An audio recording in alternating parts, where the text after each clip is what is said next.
Good morning guys. Gawa tayo ng weld packet ng pantalon ni Sir Jefferson Bangkairin. Thank you sir. Guys, itong telang bulsa natin ay tituron ito guys. Tituron cloth. 19 inches by 7. At saka ito ang facing natin. 2 and 5/8. Pwede rin 3 inches kung malapad ang tela nyo. By 7. 2 and 5/8 by 7. At yung bulsa natin guys, galing sa cutting 3 inches 3 inches guys, at 1/2 lang ang lapad nitong bulsa natin, 1/2 by 5 inches. Ang gagawin natin guys, dito sa tanda natin sa bulsa, up lang tayo na 1 inch at doon sa 1 inch na yun, itatapat natin itong bulsa. Lagyan nyo lang ng center.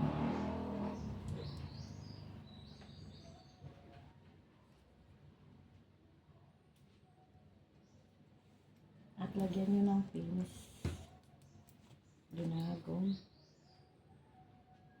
Sa Bisaya.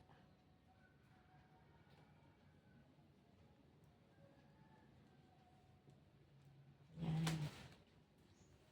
At dito na sa front part ng tela, dyan natin itatapat itong unang facing natin. Lagyan nyo rin ang center. Yan. At tapat nyo yung center dyan sa tapat ng tax.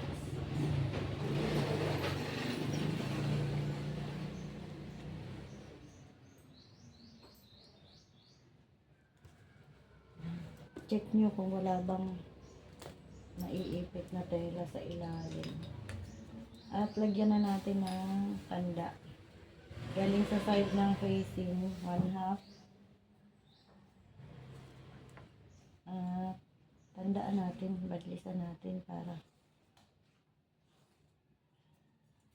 diretso ang tahi. Diyan sa 5 inches. Hanggang dito lang, hanggang dito lang tayo magtatahi.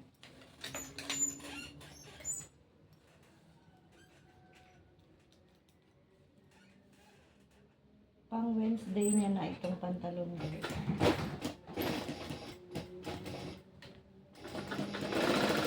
Iba naman ang kulay, hindi gray. Parang chocolate brown siya. Wala na siguro tela na gray. Chocolate brown. Chocolate brown o brown? Brown talaga.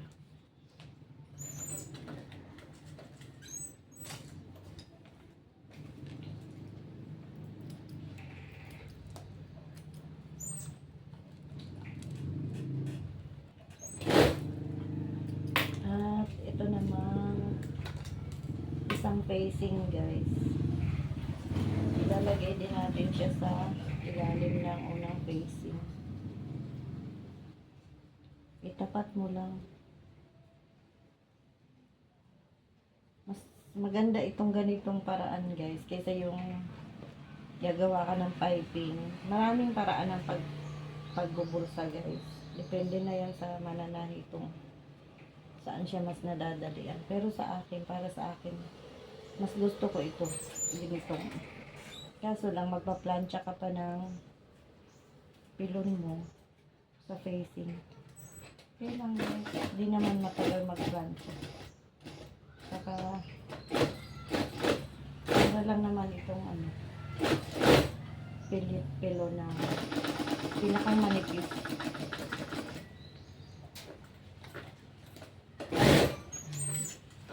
Ayan, nalagyan na natin ng tahi. Parehas ang facing. Pagkatapos niyan, huwag niyong kalimutan na Itong unang facing, lalagyan mo ng tanda.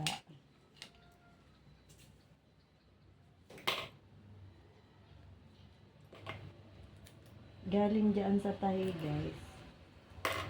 Tandaan mo na naman ng 1/2. Bali na, ito na yung pinakang piping niya, guys. Yan. At huwag mong kalimutan na tandaan itong ano. Parang imamarka mo talaga yung pinakang ano niya. Yan, tupi. Yan. Hindi ka mahirapan. Padaanan na natin. Ang daan natin, guys, diyan lang sa pinaka end ng bulsa. Sa umpisa at sa depende na sa'yo, guys, kung ito ang ano. Ito uunahin mo. Ako mas gusto ko ito uunahin tahian. Bago ko siya lagyan ng slit.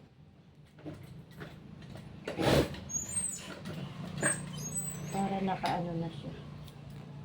Naka-flat na. Ayan. Tapos, yung center naman itong ano natin, bulsa, yung lalagyan natin ng bangag, busgo. Ayan na, guys. Gagawa na natin ng slip. Tandaan mo, guys, o markahan mo para mas hindi ka maglalagpas. Naiwasan mong lumagpas sa iislitan mo. Yan. Center, tapos dyan. Mas maganda kung ma-perfect nyo ang ano, pagkapantay.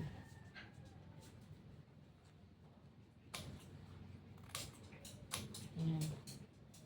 Ingat lang sa pag-i-slip. End lang talaga doon bago dumating sa tapat ng end ng tahi. Ayan na, guys. Pwede rin dito ka sa ilalim mag-gunting. Depende na nga yan sa'yo. Ayan. Mas kita natin yung ano. Pwede rin.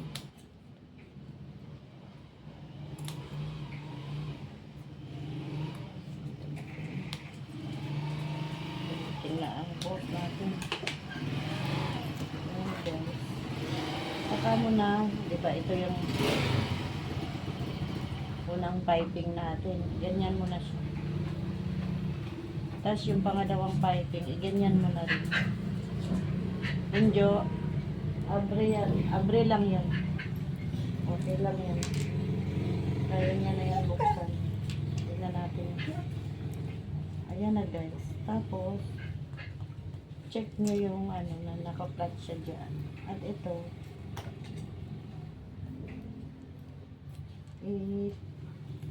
itulak mo lang yan papunta dito sa labas para ma-flat mo yan siya.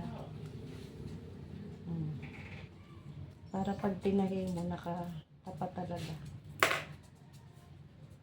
Yan. I-check nyo kung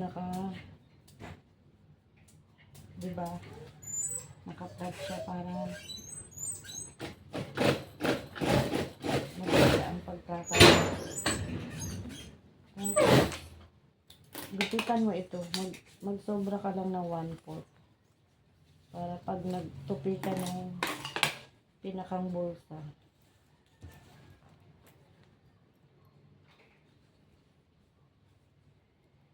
walang makapal sa loob.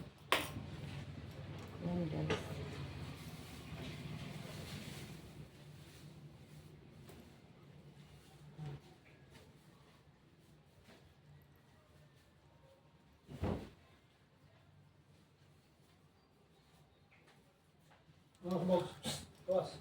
Ayan guys, eh. Yung sinulid natin, pwede mo yun gupitan mamaya pag tapos ka na magtahi. Ayaw lang ha, vlog ko, di na ako mag-edit.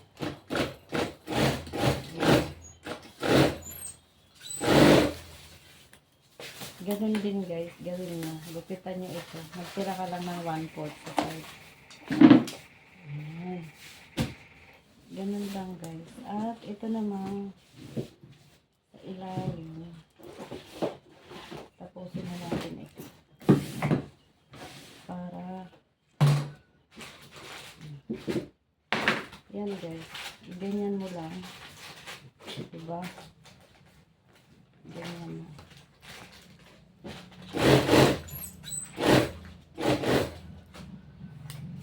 Kaya, okay lang din guys yung 2.5 gawin mong 3 inches para pero dahil maliit na nga ang tela, kaya 2.5 lang ang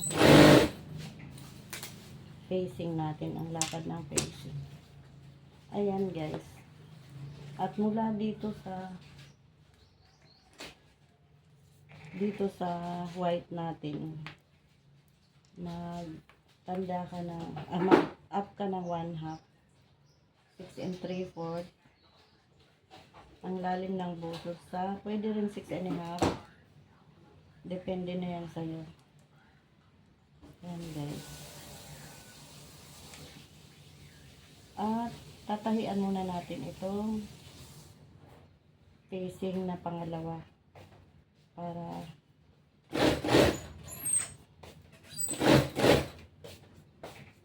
naka-attach siya sa bulsa. Ayan.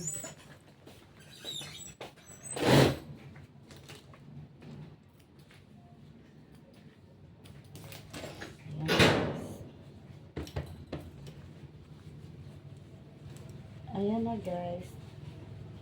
At dito, tahian muna natin ito. Dito lang sa side.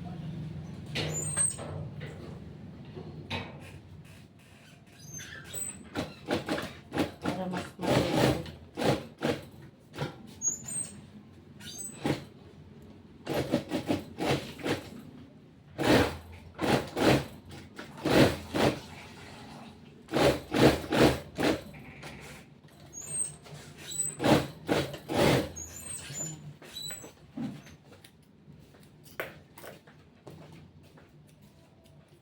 At dito, ganyan mo lang yan.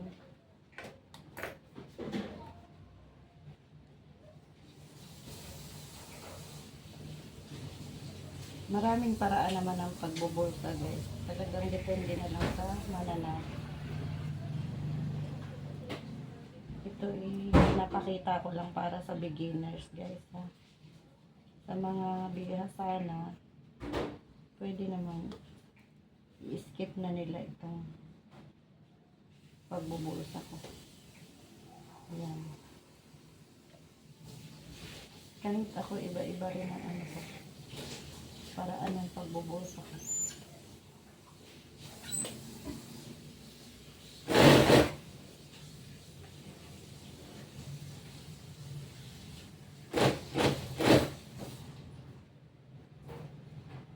I-fold mo na yan.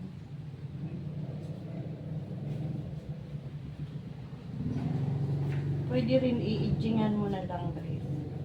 Diba? Ako marami rin akong ano. Minsan ini-edgingan ko lang ito guys. Hindi ko na ginagawang ganun.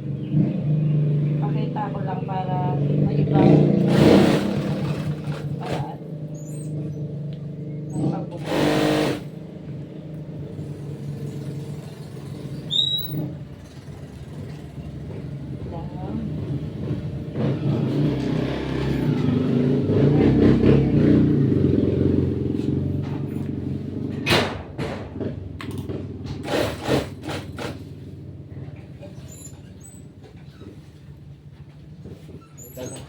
Buntag na. Ay, laptop, panimbag ha? Say, sundan tayo ba? Taga-video ko. Niabot akong anak, guys. Hayaan mo na na. You want to find this song? Call? Asa mo na? Asa mo, Ging? Sabi, ato, onte, Ah, baris. ang vlog ko. Shout Butang out ano mo sa ila. bag. Ang kanil laptop ni Sikil anis. Sagad ka. Kanggol na silong. Ayun na, humana ang ating bulsa. Yes. Thank you. Ayan na guys. Tapos na ang bulsa natin. O, diba? Ibang paraan naman ito guys ng pagbubulsa. Thank you for watching guys. At shout out sa mga napupuntahan ko guys. Hindi ako nag-i-skip ng ads nyo. At tinatapos ko ang video nyo. God bless natin lahat. Sana ganun din kayo. Tapusin nyo ang video ko. At wag i-skip ang ads. God bless sa ating lahat. Thank you Lord sa trabaho.